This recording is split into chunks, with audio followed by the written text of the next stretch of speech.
No man of worm shall ever challenge the authority of the Shoon in this realm or the next. Hello, my name is Kate, and I'm gonna tell you about famous unicorn slayer in D&D. Shoon VII, Qysar of early Calimshan Empire, powerful necromancer and a lich, who ruled over the lands with iron fist for 80 years. He had become a lich and eventually demi-lich, single-handedly defeated a dragon and battled Twisted Rune. He can be found in materials of 2nd, 3rd and 4th editions of D&D, can be met in early adventures, and is referenced in coupled supplementaries. But how did he become like that? Let's figure it out.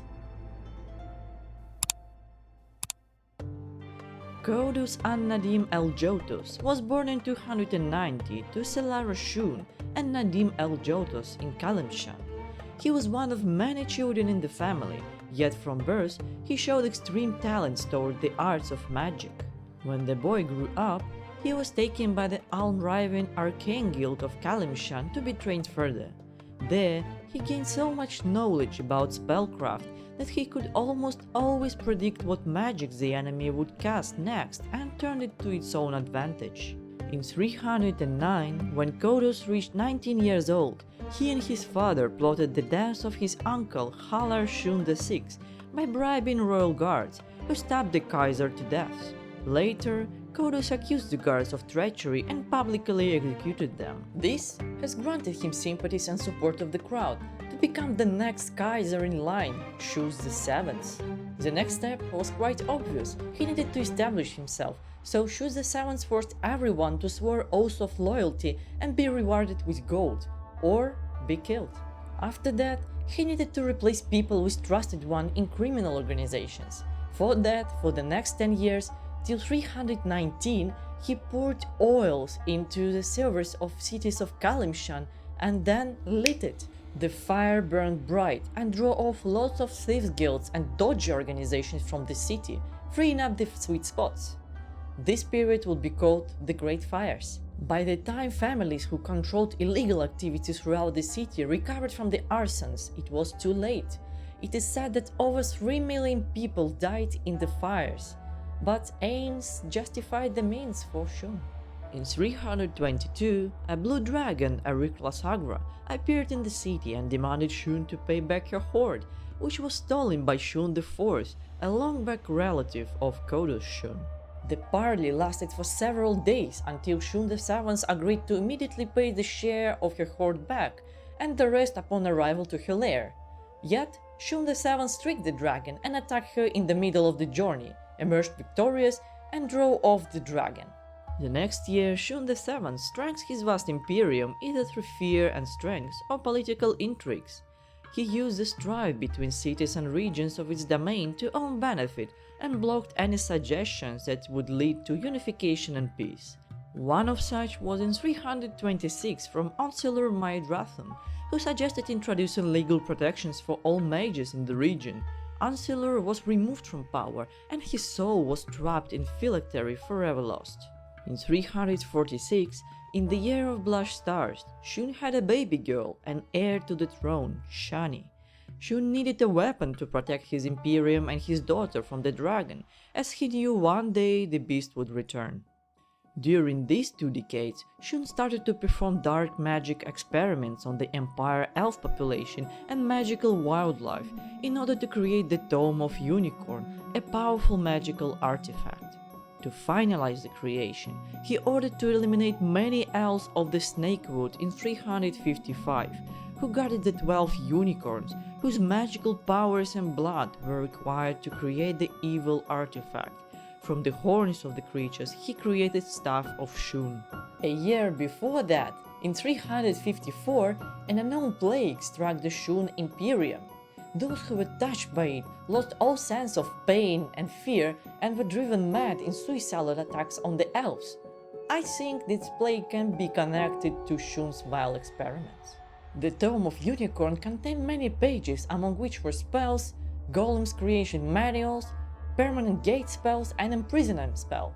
Also, this book contained a curse. Each time a user used a spell, there was a small chance that he or she would be trapped by the book. 4 years later, in 358, Iryklathagra appeared for the second time. The dragon had come not to parley but to destroy Shoon and revenge. The battle was fierce, yet Shoon managed to defeat the dragon, sacrificing lots of peasants and soldiers in the process to foil his spells. The dragon flew away, but managed to steal the staff of Shoon to her lair. Shoon was enraged. He started to search for magic artifacts to replace his staff, when in 361 he discovered the lair of long-gun ruler of Calimshan, Hazamir Alaktoral, who transformed into a lich. Shoon defeated him and turned him into a controllable construct, powered by his essence, that served him well during the days of the Empire. May her body rot and her scales crumble as she slumbers atop the fruits of the Imperium. May her fangs grow dull and her wings wither as she drifts on the river of time. Iryklathagra shall rue the day she challenged the almighty Shoon, for I shall personally dine upon her flesh and gnaw upon her bones. My art will summon her to my throne and force her to bow down before me. I shall fashion her hide into a mantle befitting of the Qysar. By all the gods, I swear to bring her down only death. 5 years later, in 366, the Blue Dragon attacked again. She attacked above Shoonach, the capital of the Empire, wreaking havoc and destruction. Over 75,000 people died that day. The wizard managed to drive the dragon off, yet at the cost of his right leg and left arm. I think Shoon found the secrets of lichdom in the Tome of Hazamir, because following his severe injury, he decided to undergo transformation himself. Yet, he needed time to prepare and research the ritual. For that, he placed his young daughter Shaani on a throne, while going full Shawshank. He maintained an illusion of himself being greatly wounded in bed while building a tomb and lair under the Shoonach. When the moment was right, Shoon manipulated his own ambitious daughter to poison him in 367, yet he was immune to poisons and managed to secretly replace himself with a dead clone. In 3 years, in 370, after researching the ritual and gathering all the necessary components, Shoon transformed into a lich, and spent many years in his hidden place distancing from the surface world and plotting the next move. Shoon remained in his lair and created lots of safe holds with fractions of Iryklathagra horde, hoping to lure the dragon out. To prepare for the fight, he extensively researched and carelessly experimented with the Tome of the Unicorn. Without the proper rulership and control, the Shoon Imperium started to collapse. The fate was sealed in 375 by King Ashur Tornam of Valasha realm, a small region on the north of the Empire, who single-mindedly moved his armies to the High Moor and started to tax Cormyr caravans. The next year, in 376, Cormyr retaliated, crushing the Shoon Empire army and pushing the border back. Through the next 70 years, the empire slowly fell apart, until 450, when the capital Shoonach was sacked by Tether and the Emperor Amal, the last of Shoon bloodline, was killed. I think you all know this feeling when you prepare so much for something, exam, meeting, interview or date, that eventually you fail at it. And it is said that Shoon VII moved to demolish state and eventually fell victim to their own artifact. As I mentioned, the book could imprison the user of the spells, and that's what happened to the Demilich. He became trapped by the book, disappearing in its cover. Yet, I believe he still had his subtle influence on Calimshan, as it is said there were 3 more plagues during the next 600 years. The first one, the Moon Plague, happened in 701. Lots of townsfolk were transformed in wereboars and werewolves. Then, Crimson Death struck in 755. The plague bled victims to death, transforming them after into blood-sucking Crimson Death monsters. The last one, the Dragon's Plague, happened in 1019 after the first Draco Rage. The victim's skin dried out, turning into small, painful, itching scales, driving people mad. Through 600 years, the Shoon hidden lair was discovered and all treasures stolen, lost or sold to collections. The Tome of Unicorn appears in possession of Byron Crate in 1107 in Baldur's Gate. He was a historian of the Shoon Empire, yet he soon died in a shipwreck and the book drowned with him in the trackless sea. 19 years later, in 1126, it came into possession of Ruarin tribes and was placed into Greenroom's library, only to be stolen in 1357 by Shoon Tarovin. Shoon knew about the powers of the tome and managed to summon Shoon VII's skull. The Demi-Lich promised him to disclose the location of the powerful artifact, the Living Gem, if Shoon would bring 7 innocent to the Lich to consume. Shoon accepted the offer.